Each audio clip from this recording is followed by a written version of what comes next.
Over the summer, I put together the Mandalorian bunker from Season 3 along with the adjoining battle pack, and these two sets actually join at the hip, as it were, so you can have them attached to each other and create a bigger scene. But that wasn't enough for me.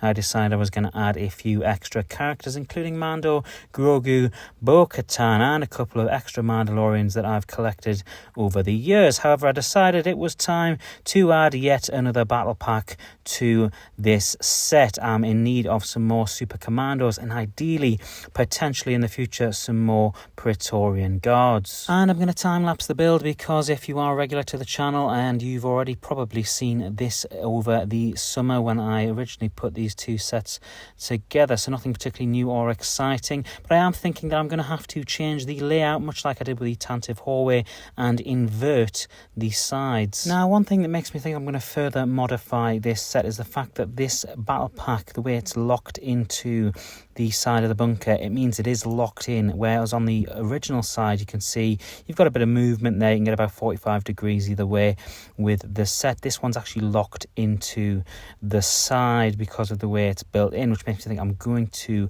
modify this and maybe not have it laid out exactly the same as the original battle pack.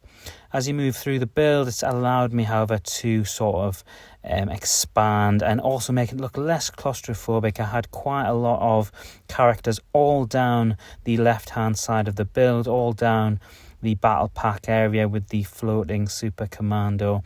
The only issue I am foreseeing with this potential layout is the fact that it will not fit into the Calyx unit that is behind the office desk. The square is just no longer big enough for it.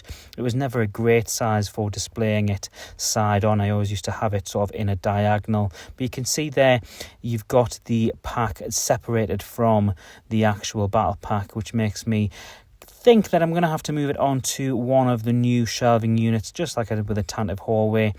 But I am very much considering getting a second bunker to expand it. So a couple of days have gone by since I recorded the footage you've just watched, and what I realised over the last couple of days is actually I wanted to expand it more.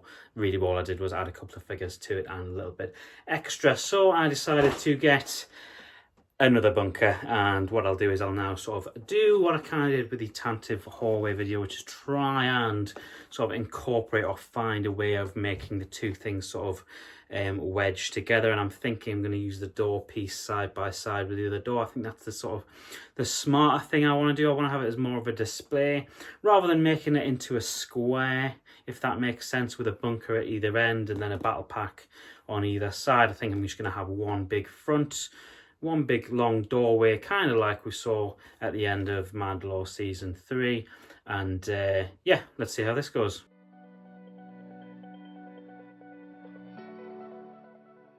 Now, my plan was to build the base bar, build the first bag, which is the base, and eventually have it so the doors are side by side. But unfortunately, I'm going to have to pivot this around, just like I did with the Tantive hallway, just in order to get the doors to sort of line up next to each other. I mean, it shouldn't be awfully difficult. I feel like, if you pardon all the noise that are coming off this, if you can get them into that kind of formation. We'll just see how we go. I'll time lapse it and maybe you'll see a genius at work and maybe you'll see someone having a breakdown. Let's find out.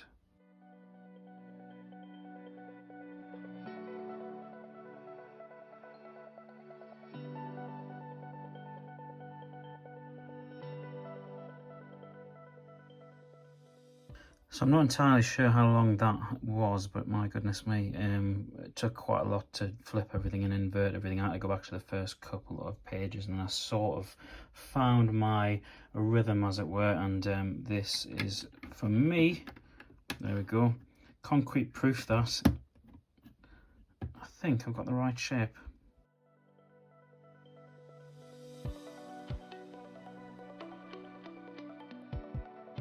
Now, this was without a doubt the most stressful bit, because anybody who knows me knows I don't really like Technic at all. So trying to invert this Technic pin and then, well, yeah, invert it, try to flip it round, but also make sure it's the opposite of that one.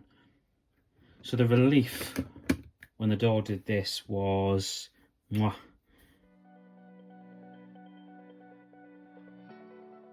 So I am actually thrilled that I've built this in reverse. Like, it actually feels like an achievement. The only thing to do now is to now sort of meet the two sets up, and whether or not I even take those studs out, I'm not entirely sure. I might have a dig around in my parts bin and see if I can find anything that would be sort of suitable or appropriate.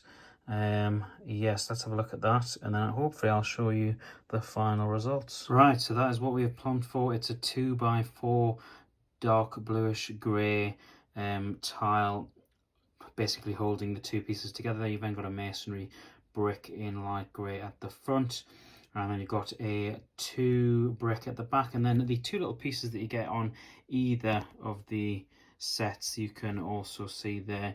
I've just brought them together and put them in the middle there, and just put a plate on top of the masonry and the brick. And yeah, it holds it together. I'll try and show you as well, but it is pretty sturdy. So yeah, pretty sturdy. And the minifigures sort of add a little bit of life to the whole scene. And it's not entirely scene accurate on this particular door, just purely because it's 3 Praetorian guards. And obviously I've got 4, so I've just sort of hid the other one away in the back. He's kind of there, but he's kind of not. It's not too bad. You've got Gideon and Bo in the other door as well, with Din and Grog at the top there. I've put a Mandalorian on the turret gun there as well. And you've got the Mandalorian from the battle pack with the speeder in there. And then down the side you can also see the Super Commandos there with a couple of the other Mandalorians and one of the Night Owls in there as well. So really nice. I'm just intrigued how I'm going to get it down and get it on display. And there we go. We found a place for it on this shelf, and I think it looks really good. I will want to tweak it. I already know I want to tweak it. I want to find a few more of these mountain plates and get a couple of Mandalorians and maybe a couple more Super Commandos in there and just sort of pack the whole thing out. Maybe even at some point end up putting a base plate underneath it. We will wait and see. But I'm pleased with how it looks. Pleased I invested in getting another one. And yeah, I'll just keep, I'm going to keep sort of expanding it over the course of time. Probably not in the next couple of weeks or months, but definitely in the future I'll be looking to expand the scene. If you are a Lego Star Wars fan, make sure you're following or subscribed. We've got tons of Lego Star Wars goodness coming on the channel over the next couple of weeks and next couple of months. And until next time, guys, have an awesome and a nerdy week, and I will see you in the very next video.